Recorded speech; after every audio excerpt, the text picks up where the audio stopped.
کہ ان کے صدقے کی مقدار نقدی کے علاوہ 900 اونٹ اور 100 گھوڑوں تک جا پہنچی۔ غزوہ تبوک کے سفر کے موقع پر بھی عثمان رضی اللہ عنہ ساتھ تھے۔ واپسی پر ام کلثوم رضی اللہ عنہا چند دن بیمار رہ کر وفات پا گئیں۔ نبی صلی اللہ علیہ وسلم اور عثمان رضی اللہ عنہ کو شدید صدمہ پہنچا۔ ہجرت کا 24واں سال شروع ہونے سے 3 دن پہلے دوسرے خلیفہ سیدنا عمر فاروق رضی اللہ عنہ فجر کی نماز پڑھا رہے تھے کہ ایرانی غلام ابو لؤلؤ فیروز نے ان پر خنجر سے وار کیے۔ اس پر وہ سخت زخمی ہو گئے۔ جب انہیں بچنے کی کوئی امید نہ رہی تو 6 صحابہ کے نام تجویز کیے اور فرمایا کہ ان میں سے کسی ایک کو خلیفہ چن لینا۔ ان 6 صحابہ کے نام یہ ہیں: عثمان، علی، طلحہ، زبیر، عبد الرحمن بن عوف اور سعد بن ابی وقاص رضی اللہ عنہم۔ سیدنا عمر فاروق رضی اللہ عنہ نے 1 محرم کو وفات پائی۔ اس کے بعد 2 دن تک خلافت پر بات ہوتی رہی۔ آخر سیدنا عثمان غنی رضی اللہ عنہ کو خلیفہ چن لیا گیا۔ خلافت کے وقت عمر 70 برس سے زیادہ تھی۔ اپنی شہادت تک تقریباً 12 سال خلیفہ رہے۔ اس عرصے میں کئی نئے ملک اور علاقے فتح ہوئے۔ اسلامی حکومت کا رقبہ لاکھوں مربع میل بڑھ گیا۔ ایک شاندار بحری بیڑا تیار ہوا۔ ان کے زمانے میں آذربائیجان سیدنا خالد بن ولید رضی اللہ عنہ کے ہاتھ پر دوبارہ فتح ہوا۔ اسی طرح آرمینیا فتح ہوا۔ 27 ہجری کو سیدنا عبداللہ بن سعد بن ابی سرح رضی اللہ عنہ نے افریقہ پر چڑھائی کی۔ اس طرح طرابلس، قبرص، تبرستان اور جرجان کے علاقے فتح ہوئے۔ 29 ہجری میں تو گویا فتوحات کا سیلاب ہی آ گیا۔ کچھ علاقوں نے عمر رضی اللہ عنہ کی شہادت کے بعد بغاوت شروع کر دی تھی، ان کو بھی دوبارہ فتح کیا گیا۔ چنانچہ فارس، مرو، بلخ اور ہرات تک سارے علاقے فتح کر لیے گئے۔ سیستان، تخار، ترکستان فتح ہوئے۔ ترکستان ایران اور چین کے درمیان واقع ہے۔ طالقان، فاریاب اور جزجان کو سخت لڑائیوں کے بعد فتح کیا گیا۔ بہت سے علاقے اسلام کے پرچم تلے آ گئے، یہاں تک کہ اسلامی حکومت کی سرحد چین کی سرحد سے جا ملی۔ ایک سالار عبد الرحمن بن سمرہ رضی اللہ عنہ بلوچستان تک آ پہنچے اور اس کے بڑے حصے پر قبضہ کر لیا۔ اس زمانے میں بلوچستان نام کا کوئی صوبہ نہیں تھا۔ اس علاقے کو سندھ کا حصہ سمجھا جاتا تھا۔ پھر پورے ایران کو فتح کر لیا گیا۔ کابل سمیت وہ تمام علاقے اسلامی حکومت میں شامل ہو گئے جو آج کل افغانستان، بلوچستان اور وسط ایشیا کا حصہ ہیں۔ ایران میں آئے دن بغاوتیں ہوتی رہتی تھیں۔ اس کی وجہ یہ تھی کہ ایران کا آخری آتش پرست حکمران یزدگرد ابھی زندہ تھا۔ سیدنا عمر فاروق رضی اللہ عنہ کے زمانے میں وہ بھاگ کر ترکستان چلا گیا تھا۔ سیدنا عثمان غنی رضی اللہ عنہ کے دور میں وہ خراسان اور پھر سیستان پہنچا۔ مسلمانوں کے خلاف بغاوت کی، لیکن اسلامی لشکر نے دونوں جگہ اس کی بغاوت کو کچل دیا۔ خود یزدگرد ایک پنچکی والے دیہاتی کے ہاتھوں مارا گیا۔ یہ واقعہ عثمان غنی رضی اللہ عنہ کی خلافت کے 8ویں سال پیش آیا۔ اس کے بعد ایران میں بغاوتوں کا سلسلہ رک گیا۔ اس کے بعد روم کے بادشاہ کانسٹینس نے شام اور مصر پر حملے کا ارادہ کیا۔ وہ 500 جنگی جہازوں کے بحری بیڑے کے ساتھ اسلامی ساحلوں کی طرف بڑھا، لیکن اسلامی لشکر نے اسے زبردست لڑائی کے بعد شکست فاش دی۔ رومی دم دبا کر بھاگے۔ بھاگنے والوں میں ان کا بادشاہ بھی تھا۔ اس جنگ کو مستولوں والی جنگ کہا جاتا ہے۔ اس طرح رومیوں کا غرور خاک میں مل گیا۔ رومی بحری بیڑے کا روب ہمیشہ کے لیے خاک میں مل گیا۔ سمندری لڑائی میں مسلمانوں کی یہ جیت سیدنا عثمان غنی رضی اللہ عنہ کی خلافت کے زمانے کا اتنا عظیم الشان کارنامہ ہے کہ ہم اس پر فخر کر سکتے ہیں۔ سیدنا عثمان غنی رضی اللہ عنہ کے زمانے کی فتوحات 2 قسم کی ہیں۔ سیدنا عمر رضی اللہ عنہ کے زمانے میں جو علاقے فتح ہوئے تھے ان میں سے کچھ باغی ہو گئے تھے۔ سیدنا عثمان غنی رضی اللہ عنہ کے دور خلافت میں ان علاقوں کو پھر سے فتح کیا گیا۔ اس طرح ان علاقوں پر دوبارہ اسلام کا جھنڈا لہرانے لگا۔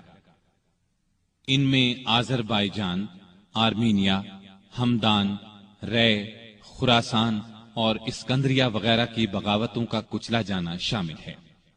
دوسری قسم کی فتوحات وہ ہیں جو مسلمانوں نے نئے علاقے فتح کیے۔ ان میں افریقہ یعنی طرابلس، مراکش، الجزائر، تیونس کے علاقے، نیز ان کے علاوہ قبرص، طبرستان، جرجان، افغانستان، ترکستان اور قفقاز وغیرہ فتح ہوئے۔ قفقاز کو کوہ قاف بھی کہا جاتا ہے۔ ایران کے بہت سے علاقے عمر رضی اللہ عنہ کے دور میں فتح ہو چکے تھے، کچھ باقی تھے، مثلا طوس، بیحق، نیشاپور، بلخ وغیرہ۔ یہ سب سیدنا عثمان غنی رضی اللہ عنہ کے زمانے میں فتح ہوئے۔ بحری بیڑے کی فتح کے بعد مسلمان بحیرہ روم پر چھا گئے، دنیا کی ایک زبردست بحری طاقت بن گئے۔ شام کے والی سیدنا امیر معاویہ نے سیدنا عثمان کی توجہ اس طرف دلائی کہ ہمیں ہر وقت رومیوں کی طرف سے بحری حملے کا خطرہ رہتا ہے، ان کے مقابلے کے لیے ہمارے پاس بھی بحری بیڑا ہونا چاہیے۔ اس پر انہوں نے بحری بیڑا تیار کرنے کا حکم دیا۔ سیدنا امیر معاویہ نے مصر کے والی عبداللہ بن سعد کے ساتھ مل کر ایک عظیم الشان بحری بیڑا تیار کیا، جس میں کئی سو جنگی جہاز تھے۔ جہاز بنانے کا پہلا کارخانہ مصر میں قائم ہوا۔ بحری بیڑے کے ساتھ بحری فوج بھی قائم کی گئی۔ اس بیڑے کا نصف حصہ شام اور نصف مصر کے ساحل پر رہتا تھا۔ جلد ہی مسلمانوں کی بحری طاقت اس قدر بڑھ گئی کہ انہوں نے قبرص کے جزیرے کو فتح کر لیا۔ پھر مستولوں والی لڑائی میں رومی بحری بیڑے کو شکست دی۔ یہ شکست اس قدر زبردست تھی کہ پھر مدت دراز تک رومیوں کو اسلامی ملکوں پر حملہ کرنے کی جرت نہ ہوئی۔ سیدنا عثمان نے اپنے زمانے میں رفاع عامہ یعنی عام لوگوں کی بھلائی کے بے شمار کام کیے۔ ان میں سے کچھ یہ ہیں: نجد کے راستے پر ایک شاندار سرائے بنوائی، اس کے ساتھ ایک چھوٹا سا بازار بسایا، میٹھے پانی کا ایک کنواں کھدوایا۔ خیبر کی طرف سے کبھی کبھار سیلاب آتا تھا، مدینے سے کچھ فاصلے پر ایک بند تعمیر کرا دیا تاکہ سیلاب کا رخ مدینے کی طرف نہ ہو۔ نہریں کھدوا کر بھی اس کا رخ موڑا گیا۔ اس بند کو بند محظور کہا جاتا ہے۔ کوفے میں مسلمانوں کے لیے ایک عظیم الشان مہمان خانہ بنوایا۔ پورے ملک میں اونٹوں اور گھوڑوں کی پرورش کا بہت اچھا انتظام کیا۔ ان کے لیے جگہ جگہ چراگاہیں بنوائیں، ان کے قریب چشمے بنوائے۔ بعض چراگاہیں اتنی بڑی تھیں کہ ان میں کئی کئی ہزار اونٹ اور گھوڑے پرورش پاتے تھے۔ ان چراگاہوں کی نگرانی کرنے والوں کے لیے ان کے ساتھ مکان بنوائے۔ مدینے کی طرف آنے والے تمام راستوں کو اچھے طریقے سے بنوایا تاکہ مسافروں کو کوئی تکلیف نہ ہو۔ ان پر جگہ جگہ چوکیاں اور سرائیں بنوائیں، چشموں کے پانی کا انتظام کیا، سڑکیں بنوائیں، ندی نالوں اور دریاؤں پر پل بنوائے، مختلف شہروں میں مساجد تعمیر کروائیں۔ آپ کے زمانے میں مدینے میں ایک بڑا بیت المال تھا۔ اس کے علاوہ ہر صوبے میں ایک بیت المال ہوتا تھا۔ یہ گویا سرکاری خزانے تھے۔ ان سے حقداروں کو حق دیا جاتا، محتاجوں کی مدد کی جاتی۔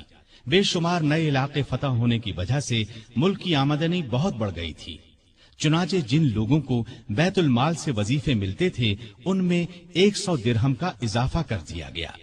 رمضان میں امہات المومنین یعنی امت کی ماؤں کو 2 درہم روزانہ، جبکہ دوسرے لوگوں کو 1 درہم بیت المال سے دیا جاتا تھا۔ اس کے علاوہ انہیں کھانا بھی دیا جاتا۔ مقدمات کا فیصلہ کرنے کے لیے جگہ جگہ قاضی مقرر تھے۔ قاضی عالم لوگوں کو مقرر کیا جاتا تھا، انہیں معقول تنخواہیں دی جاتی۔ قاضی حاکم کے ماتحت نہیں ہوتے تھے۔ اس طرح وہ ہر مقدمے کا فیصلہ قرآن اور حدیث کے مطابق کرتے تھے۔ ان پر کسی کا کوئی دباؤ نہیں ہوتا تھا۔ بڑے بڑے شہروں میں مفتی بھی تھے۔ قاضی حضرات کو کسی مسئلے میں کوئی مشکل پیش آتی تو وہ مفتیوں سے فتویٰ طلب کرتے، ان کے فتووں کے مطابق فیصلہ کرتے۔ حکومت کے کاموں میں سیدنا عثمان بڑے بڑے بزرگ صحابہ سے مشورے لیتے تھے۔ آپ ساری زندگی اپنے مال سے دین کی خدمت کرتے رہے۔ ایک خدمت یہ تھی کہ تمام مسلمانوں کو قرآن پاک کی ایک قرات پر جمع کر دیا، حرم شریف میں توسیع کروائی، ارد گرد کے مکانات خرید کر یہ کام کروایا۔ آپ نے خانہ کعبہ پر پہلی بار نہایت قیمتی غلاف چڑھایا۔ اس سے پہلے معمولی غلاف ہوتا تھا۔ مسجدوں میں خوشبوؤں کی دھونی آپ کے زمانے سے شروع ہوئی۔ صفوں کو سیدھا رکھنے کے لیے آدمی مقرر کیے۔ سیدنا عثمان غنی رضی اللہ عنہ اسلام کی تبلیغ اور اشاعت کا بہت خیال رکھتے تھے۔ دوسرے مذاہب کے لوگوں سے بہت اچھا سلوک کرتے تھے۔ مختصر یہ کہ آپ کے دور میں بہت شاندار کام ہوئے، اسلام نے بہت ترقی کی، لیکن افسوس آپ کی خلافت کے آخری چند سال بہت مشکلات میں گزرے۔ اس کی وجہ وہ فتنے تھے جو اندر ہی اندر پک رہے تھے، سلگ رہے تھے۔ فتنوں کی یہ آگ پھر بھڑک اٹھی۔ سیدنا عثمان غنی رضی اللہ عنہ کے خلاف فتنے برپا کرنے والے وہ لوگ تھے جو اپنے آپ کو مسلمان کہتے تھے، لیکن اصل میں وہ مسلمان نہیں تھے۔ انہوں نے مسلمانوں کا روپ دھار لیا تھا، اور یہ روپ انہوں نے دھارا ہی اس لیے تھا کہ مسلمانوں کی جڑوں کو کھوکھلا کریں، ان کے خلاف سازشیں کریں، فتنے جگائیں، انہیں آپس میں لڑا دیں تاکہ مسلمان کمزور سے کمزور ہوتے چلے جائیں۔ سیدنا عثمان غنی رضی اللہ عنہ کے خلاف سازشوں کا بازار جن لوگوں نے گرم کیا، ان کا سردار عبداللہ بن سبا تھا۔ یہ یہودی نسل کا ایک مکار آدمی تھا۔ اس نے پرہیزگاری کا لباس اوڑھ رکھا تھا۔ لوگ اس کی باتوں میں آتے چلے گئے۔ بے شمار لوگوں کو اس نے اپنا ہم خیال بنا لیا۔ اس نے سیدنا عثمان غنی رضی اللہ عنہ اور ان کے گورنروں کے خلاف لوگوں کو بھڑکانا شروع کر دیا۔ وہ ان کے ہر کام میں نقص نکالنے لگا، ان پر بے جا الزامات لگانے لگا۔ بہت سے کمزور ایمان والے لوگ اس کے گرد جمع ہو گئے۔ ان میں ایسے لوگ بھی تھے جو نئے نئے مسلمان ہوئے تھے، ان میں ابھی پختگی نہیں آئی تھی۔ کوفہ، بصرہ اور مصر میں اس نے سازشوں کا جال بچھا دیا۔ یہ جال اس قدر مہارت سے بچھایا گیا کہ بعض نیک دل لوگ بھی شک میں پڑ گئے کہ کہیں واقعی تو ایسا نہیں ہے۔ ایسے لوگوں میں بھی بے چینی پھیل گئی۔ پھر بے چینی کی یہ لہر مدینے کے لوگوں تک جا پہنچی۔ عبداللہ بن سبا اور اس کے حامیوں نے فتنے اور سازش کی یہ آگ الزامات کے ذریعے لگائی۔ اس نے الزام لگایا کہ عثمان غنی رضی اللہ عنہ نے اپنے رشتہ داروں کو خوش کرنے کے لیے انہیں بڑے بڑے عہدوں پر مقرر کر رکھا ہے۔ انہوں نے بیت المال سے بڑی بڑی رقمیں ایسے لوگوں کو دیں جو ان کے حقدار نہیں تھے، بلکہ زیادہ تر ان کے رشتہ دار تھے۔ طرابلس کی جنگ سے جو مال غنیمت حاصل ہوا، اس کا 5واں حصہ بیت المال کا حق تھا، لیکن انہوں نے مصر کے گورنر عبداللہ بن سعد کو دے دیا۔ جب سیدنا عثمان غنی رضی اللہ عنہ تک یہ باتیں پہنچیں تو انہوں نے بھرے مجمع میں ان الزامات کے یہ جوابات دیے۔ میں نے ان لوگوں کو خوش کرنے کے لیے نہیں، بلکہ لائق، بہادر اور بھروسے کے قابل سمجھ کر اونچے عہدوں پر مقرر کیا ہے۔ میں اپنے خاندان والوں سے واقعی محبت کرتا ہوں، لیکن ان کی خاطر ظالم نہیں بن سکتا۔ میں ان کے صرف وہی حق ادا کرتا ہوں جو واجب ہیں۔ ان کو دل کھول کر دیتا ہوں تو بیت المال سے نہیں، اپنے ذاتی مال میں سے دیتا ہوں۔ مسلمانوں کا مال میں اپنے لیے حلال سمجھتا ہوں اور نہ کسی دوسرے کے لیے۔ طرابلس کی لڑائی میں عبداللہ بن سعد اسلامی فوج کے سپاہ سالار تھے۔ میں نے ان سے وعدہ کیا تھا کہ اگر آپ لڑائی میں کامیاب ہوئے تو غنیمت کے مال کا 5واں حصہ آپ کو دیا جائے گا۔ فتح کے بعد میں نے اپنے وعدے کے مطابق یہ حصہ انہیں دیا، لیکن جب دوسرے مسلمانوں نے اس بات کو پسند نہ کیا تو میں نے یہ حصہ ان سے لے کر بیت المال میں جمع کرا دیا۔ اب اس میں اعتراض والی بات کون سی رہ گئی؟ اس کے علاوہ ان پر ایک چراہ گاہ کے بارے میں بھی الزام تھا۔ یہ چراہ گاہ مدینے کے قریب بنائی گئی تھی۔ سیدنا عثمان غنی رضی اللہ عنہ نے اس کو حکومت کی ملکیت قرار دیا، عام لوگوں کو اس سے فائدہ اٹھانے سے روک دیا۔ اس الزام کے جواب میں انہوں نے یہ کہا کہ اس چراگاہ کو مجھ سے پہلے ہی سرکاری بنا دیا گیا تھا تاکہ سرکاری گھوڑے اور اونٹ وہاں چر سکیں۔ میں نے اس میں عام لوگوں کو مویشی چرانے سے نہیں روکا۔ میرے پاس تو صرف 2 اونٹ ہیں جو میں نے حج کے لیے رکھ چھوڑے ہیں۔ خلافت سے پہلے میں سب سے زیادہ اونٹوں اور بکریوں کا مالک تھا۔ اب ان 2 اونٹوں کے سوا میرے پاس کوئی جانور نہیں ہے، یعنی میں اس چراگاہ میں اپنے مویشی نہیں چراتا۔ ان کے علاوہ سیدنا عثمان پر اور بھی ایسے الزامات لگائے گئے تھے جن کی سرے سے کوئی حقیقت ہی نہیں تھی۔ بعض باتوں کا بتنگڑ بنا دیا گیا تھا۔ ادھر فساد پھیلانے والے لوگ کسی بات کے جواب پر کوئی توجہ نہیں دیتے تھے۔ ان کی تو بس ایک ہی ضد تھی کہ سیدنا عثمان کو خلیفہ نہ رہنے دیا جائے۔ جب یہ لوگ دوسروں کو کھلم کھلا بغاوت پر ابھارنے لگے تو سیدنا عثمان نے صوبوں کے تمام گورنروں کو مدینے میں طلب کر کے ان سے مشورہ کیا کہ اس شورش کو کیسے رفع کیا جائے۔ بعض نے رائے دی کہ فساد پھیلانے والوں کو سخت سزائیں دی جائیں، لیکن سیدنا عثمان بہت نرم مزاج تھے، ایسا کرنا پسند نہ کیا۔ دوسری کسی رائے پر بھی اتفاق نہ ہو سکا۔ سارے گورنر اپنے اپنے علاقوں کی طرف واپس روانہ ہو گئے۔ ان کے جانے کے بعد سیدنا عثمان نے شورش دور کرنے کے لیے 3 کام کیے۔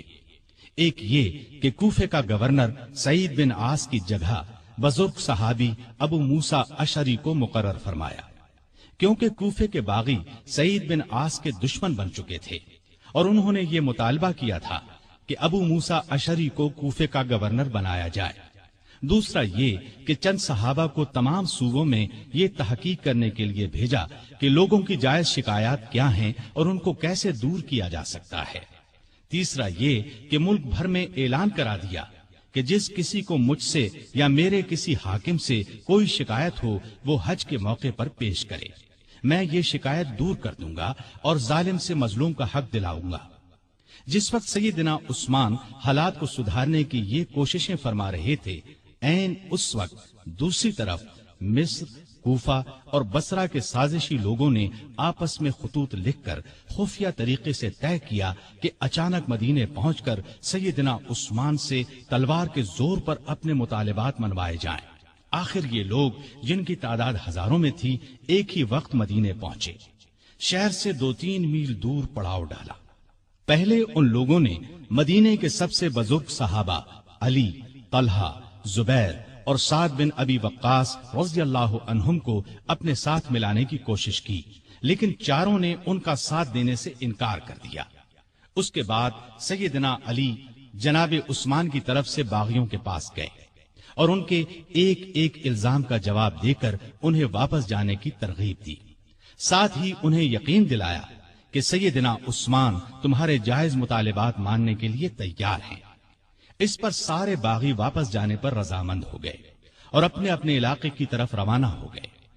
اس واقعے کو چند ہی روز گزرے تھے کہ ایک دن مدینے کی گلیاں گھوڑوں کی ٹاپوں اور انتقام کی آوازوں سے گونج اٹھی۔ لوگ گھبرا کر باہر نکلے۔ انہوں نے دیکھا کہ مصری باغیوں کی جماعت پھر واپس آ گئی ہے۔ سیدنا علی آگے بڑھے اور ان سے واپس آنے کا سبب پوچھا تو انہوں نے جواب دیا کہ ہم واپس جا رہے تھے، راستے میں ایک شخص کو دیکھا جو مدینے کی طرف سے آ رہا تھا اور بڑی تیزی سے مصر کی طرف جا رہا تھا۔ ہمیں اس کی چال ڈھال سے شبہ گزرا، روک کر اس کی تلاشی لی تو اس کے پاس سے ایک خط ملا۔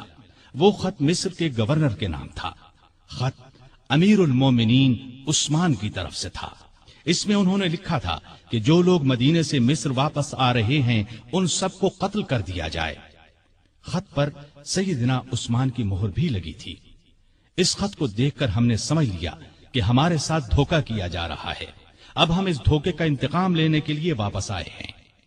جب یہ معاملہ سیدنا عثمان غنی رضی اللہ عنہ کے سامنے رکھا گیا تو وہ بہت حیران ہوئے اور قسم کھا کر کہا، نہ میں نے یہ خط لکھا نہ کسی سے لکھوایا۔ اس پر لوگوں نے خیال ظاہر کیا کہ یہ خط سیدنا عثمان کے مشیر مروان بن حکم نے ان کی اجازت کے بغیر لکھا ہے۔ ادھر باغی تو فساد پر تلے ہوئے تھے. انہوں نے کہا خط چاہے کسی نے لکھا ہو، اس کے ذمہ دار خلیفہ ہی ہیں، اس لیے وہ خلافت سے الگ ہو جائیں. اسی دوران میں کوفہ اور بصرہ کے لوگ بھی واپس آ گئے. ان سے پوچھا گیا کہ تم لوگوں کے راستے تو الگ الگ ہیں، پھر تم کس طرح راستے سے پلٹ آئے ہو؟ انہوں نے کوئی جواب نہ دیا اور مصریوں میں شامل ہو گئے. سیدنا عثمان غنی رضی اللہ عنہ نے باغیوں کو جواب دیا، جب تک مجھ میں جان ہے خلافت سے الگ نہیں ہوں گا. میں تمہاری ہر جائز شکایت کو دور کرنے کے لیے تیار ہوں، لیکن تمہارے کہنے سے خلافت کی قمیص کو نہیں اتاروں گا، اس لیے کہ یہ قمیص مجھے اللہ نے پہنائی ہے، اور مجھے رسول اللہ صلی اللہ علیہ وسلم نے فرمایا تھا کہ اللہ تعالیٰ تجھے قمیص پہنائے گا، پھر اسے اتارنے کے لیے لوگ آئیں گے تو اسے نہ اتارنا. میں نہ تو تلوار کے زور پر خلیفہ بنا تھا اور نہ کوئی تلوار کے زور پر مجھے خلافت سے الگ کر سکتا ہے. میں رسول صلی اللہ علیہ وسلم کی وصیت کے مطابق آخری دم تک صبر کروں گا. ان کا یہ جواب سن کر سارے باغی آگے بڑھے اور امیر المؤمنین سیدنا عثمان غنی کے گھر کو گھیرے میں لے لیا. باغیوں نے ان کے گھر کو کئی دن تک گھیرے میں رکھا. ان دنوں میں ان ظالموں نے بہت گھٹیا حرکات کی. ان کے گھر میں پانی اور خوراک تک جانے سے روک دیا. ایک روز ام المؤمنین سیدہ ام حبیبہ رضی اللہ عنہا نے کھانے پینے کی کچھ چیزیں لے کر سیدنا عثمان غنی تک جانے کی کوشش کی، لیکن ظالم باغیوں نے ان کی بے ادبی کی اور آگے نہ جانے دیا. ایک روز سیدنا علی رضی اللہ عنہ نے اپنے چند آدمیوں کے ذریعے پانی کی 3 مشکیں بھجوائیں. ان آدمیوں کو باغیوں نے روکا، لیکن وہ لڑ بھڑ کر اور کئی زخم کھا کر پانی کی مشکیں اندر لے جانے میں کامیاب ہو گئے. 1-2 بار پڑوس کے گھروں سے بھی خوراک اور پانی کی مدد پہنچی، لیکن یہ اتنی کم ہوتی تھی کہ بڑی مشکل سے 1-2 دن گزرتے تھے. مدینے میں جتنے بھی بزرگ اور جلیل القدر صحابہ موجود تھے، ان سب نے باغیوں کو بہت سمجھایا، لیکن باغیوں نے ان کا بھی لحاظ نہ کیا، کوئی بات نہ مانی. خود امیر المؤمنین سیدنا عثمان غنی رضی اللہ عنہ نے کئی مرتبہ باغیوں کو سمجھانے کی کوشش کی. مکان کی چھت پر جا کر کئی مرتبہ ان کے سامنے بہت با اثر تقاریر کی. انہیں یاد دلایا کہ رسول اللہ صلی اللہ علیہ وسلم جب مدینے تشریف لائے تھے تو مسجد نبوی کے لیے جگہ تنگ تھی. آپ نے اعلان فرمایا تھا کہ جو شخص مسجد کے لیے زمین خریدے گا اسے جنت میں جگہ ملے گی. میں نے ہی یہ جگہ خرید کر مسجد میں شامل کی تھی، لیکن آج تم مجھے اس مسجد میں نماز پڑھنے سے روکتے ہو.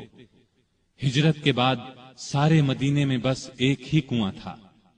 رسول اللہ صلی اللہ علیہ وسلم نے اعلان فرمایا تھا کہ جو شخص اس کنویں کو خرید کر مسلمانوں کے لیے پانی عام کرے گا اس کے لیے جنت ہے.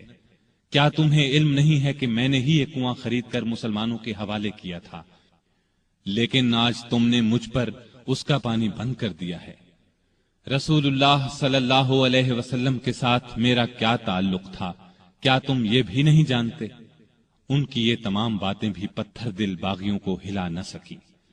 ان ظالموں نے امیر المؤمنین کے مکان کو آنے والے تمام راستوں پر پہرے بٹھا دیے تاکہ مدینے کے لوگ ان کی مدد کو نہ پہنچ سکیں. پھر بھی 700 بہادر مسلمان ہتھیار لگا کر کسی نہ کسی طرح سیدنا عثمان غنی رضی اللہ عنہ کے پاس پہنچ گئے اور امیر المؤمنین سے کہا، اگر آپ اجازت دیں تو ہم ان باغیوں سے لڑیں. اس پر عثمان غنی رضی اللہ عنہ نے فرمایا، میں تم لوگوں کو اللہ کا واسطہ دیتا ہوں کہ کوئی شخص میرے لیے اپنا خون نہ بہائے. اس پر چند نوجوانوں کے سوا نہ چاہتے ہوئے بھی باقی لوگ واپس چلے گئے. سیدنا عثمان غنی رضی اللہ عنہ نے یہ بھی پسند نہ فرمایا کہ رسول اللہ صلی اللہ علیہ وسلم کے شہر کو چھوڑ کر کسی دوسرے شہر چلے جائیں. وہ تمام مصیبتیں صبر اور شکر سے برداشت کرتے رہے، لیکن گوارا نہ کیا کہ لوگ ان کی خاطر ایک دوسرے کا خون بہائیں. ادھر مدینے میں یہ ہو رہا تھا، ادھر مکے میں حج ہو رہا تھا. اکثر لوگ حج کے لیے گئے ہوئے تھے. باغی بھی یہ سوچ رہے تھے کہ حج کے بعد لوگ مدینے کا رخ کریں گے اور موقع ہاتھ سے نکل جائے گا۔ چنانچہ وہ سیدنا عثمان کے قتل کا مشورہ کرنے لگے۔ سیدنا عثمان کو ان کے ارادے کی خبر ہوئی تو انہوں نے مکان کی چھت پر کھڑے ہو کر باغیوں کے سامنے یہ تقریر کی: لوگو، آخر تم مجھے کس جرم میں قتل کرنا چاہتے ہو؟ اسلام 3 صورتوں کے علاوہ کسی مسلمان کے قتل کرنے کی اجازت نہیں دیتا۔ یا تو وہ اسلام لانے کے بعد اس سے پھر جائے، یا شادی کے بعد بدکاری کرے، یا کسی کو جان بوجھ کر قتل کرے۔ اللہ کی قسم، میں نے ان تینوں میں سے کوئی گناہ نہیں کیا، پھر تم میرے خون کے پیاسے کیوں ہو؟ باغیوں پر اس تقریر کا بھی کوئی اثر نہ ہوا۔ انہوں نے 18 ذوالحج 35 ہجری کو امیر المومنین کے مکان پر حملہ کر دیا۔ گھر کے بڑے دروازے پر حسن بن علی، عبداللہ بن زبیر، محمد بن طلحہ رضی اللہ عنہم اور کچھ دوسرے نوجوان پہرا دے رہے تھے۔ انہوں نے باغیوں کا زبردست مقابلہ کیا اور زخم کھا کر بھی انہیں اندر داخل نہ ہونے دیا۔ اب 4 باغی ساتھ کے ایک مکان کے ذریعے دیوار پھاند کر اندر داخل ہو گئے۔ اس وقت سیدنا عثمان روزے سے تھے اور قرآن پاک کی تلاوت کر رہے تھے۔ ظالموں نے لوہے کی ایک سلاخ، نیزے اور تلوار سے ان پر وار کیے۔ ان کی زوجہ محترمہ سیدہ نائلہ انہیں بچانے کے لیے آگے بڑھیں تو تلوار کے وار سے ظالموں نے ان کی انگلیاں کاٹ دیں۔ اس طرح ظالموں نے 82 سالہ نہتے امیر المومنین سیدنا عثمان رضی اللہ عنہ کو شہید کر دیا۔ انا للہ و انا الیہ راجعون۔ انہیں شہید کر دیا جنہوں نے اپنے آپ کو بچانے کے لیے ان کا خون بہانا پسند نہیں فرمایا تھا، ورنہ وہ فوج بلا کر ان سب کو قتل کروا سکتے تھے۔ ان کا خون قرآن کے ان الفاظ پر گرا: فَسَيَكْفِيكَهُمُ اللَّهُ۔ وہ جمعے کے دن کا تیسرا پہر تھا۔ ان کی شہادت کی خبر سن کر لوگ سناٹے میں آ گئے۔ ان کے گمان میں بھی نہیں تھا کہ بات یہاں تک پہنچ جائے گی۔ جنازہ رات کے وقت لے جایا گیا، ڈر تھا کہ باغی ناش کی بے حرمتی نہ کریں۔ اس مظلوم شہید کو بقیع الغرقد المعروف جنت البقیع میں دفن کیا گیا۔ آپ بہت خوبصورت تھے، ہمیشہ صاف ستھرا لباس پہنتے تھے، لیکن ایسا لباس نہیں پہنتے تھے جس سے غرور پیدا ہو۔ گھر کے افراد کو بھی ایسا لباس نہیں پہننے دیتے تھے۔ غذا عام طور پر سادہ اور نرم کھاتے تھے۔ اپنی روزی کپڑے اور غلے وغیرہ کی تجارت سے کماتے تھے۔ بہت دیانتدار اور کامیاب تاجر تھے۔ اپنی دولت اللہ کے راستے میں لٹاتے رہتے تھے۔ بہت زیادہ صفائی پسند تھے۔ جس دن سے مسلمان ہوئے تھے ہر روز غسل فرماتے تھے۔ خوشبو بہت پسند تھی۔ فرض نمازوں اور روزوں کی سختی سے پابندی کے علاوہ نفلی عبادت بھی بہت کرتے تھے۔ اکثر تیسرے دن روزہ رکھتے، رات کو صرف اتنا کھاتے کہ انسان زندہ رہ سکے۔ بعض اوقات تو ساری رات عبادت میں گزار دیتے۔ قرآن مجید کی تلاوت کا بہت زیادہ شوق تھا۔ تلاوت کے بغیر کوئی دن نہ گزرتا تھا۔ ہر سال حج کے لیے جاتے، آخری سال باغیوں کے محاصرے کی وجہ سے نہ جا سکے۔ لکھنا پڑھنا جانتے تھے، وحی کی کتابت بھی کرتے تھے۔ وحی نازل ہوتی تو اکثر نبی کریم صلی اللہ علیہ وسلم انہیں لکھنے کے لیے بلاتے۔ قرآن کے بہت بڑے عالم اور حافظ تھے۔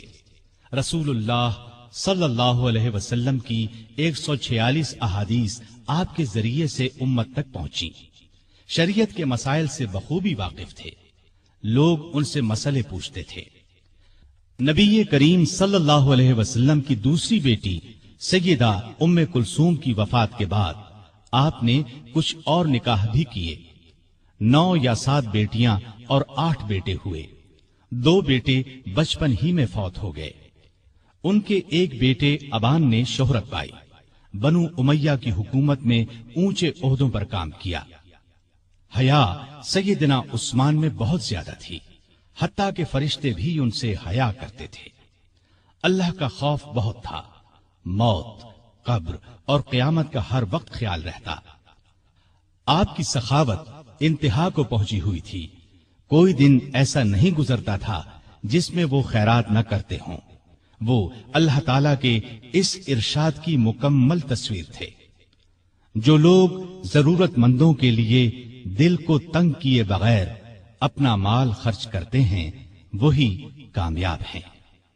سیدنا عثمان غنی رضی اللہ عنہ نے بئر روما خرید کر مسلمانوں کے لیے عام کر دیا، مسجد نبوی کی توسیع کے لیے زمین خریدی۔